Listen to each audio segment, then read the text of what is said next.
ஈரானில் ஒரு முஸ்லீம் தலைவர் கொல்லப்பட்டார். அதுக்கு எனக்கு வேதனை தான். நானும் அந்த துக்கத்தை பங்கெடுத்துக்கிறேன். ஆனால்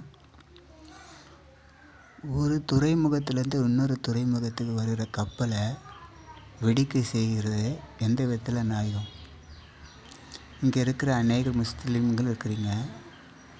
நமக்கு பெட்ரோல் விலை கூடும், நாம் கஷ்டப்படுவோம், நம்முடைய பொருளாதாரம் பாதிக்கும். ஆனால் இதை குறித்து நீங்கள் யாரும் எதுவும் பேச மாட்டீங்க. ஆனால் அங்கே நடந்த சம்பவத்துக்கு இங்கே வந்து நீங்கள் போர்க்கொடி தூக்குறீங்க. இது மிகப்பெரிய வேதனையான காரியம். ஏன்னா ஒருவன் தப்பு செஞ்சால் அந்த எதிரியை தான் அடிக்கணும். ஆனால் சுற்றி உள்ள கத்தார், அப்புறமா துபாய், இப்படி அநேக நாடுகளை இவங்க தன்னுடைய தாக்குதலை காட்டுறாங்க.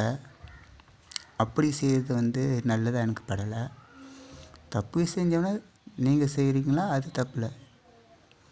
உங்களை அடித்தது யார்? இஸ்ரேலும் அமெரிக்காவும். அமெரிக்காட்ட நீங்கள் சண்டை போடுங்க, அது தப்பு கிடையாது. ஆனால் பக்கத்தில் இருக்கிற நாடெல்லாம் சண்டை போட்டு அவங்க நாடு பொருளாதாரத்தை பாதிக்க மாதிரி நீங்கள் செய்கிறீங்க. இதெல்லாம் எப்படி தெரியுமா இருக்குது?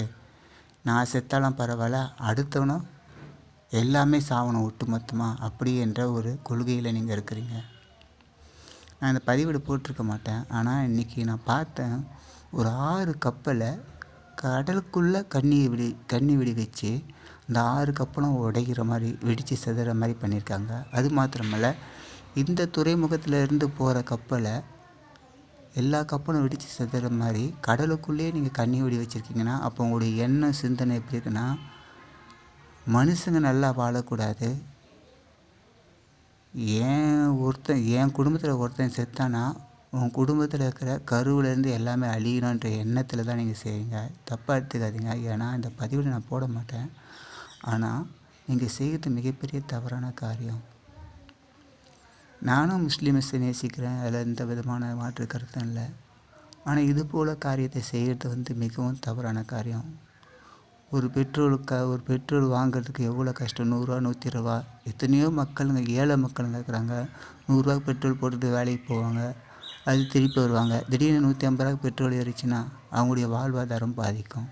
இதெல்லாம் குறித்து யோசிக்காமல் பேசுகிறீங்க ஊடகத்தில். அது மிகவும் தவறான கருத்து. இது புரிகிறவங்களுக்கு புரியும், மனிதாபிமானமாக இருக்கிறவங்களுக்கு இது புரியும், மனசாட்சி இல்லாதவங்களுக்கு புரியாது.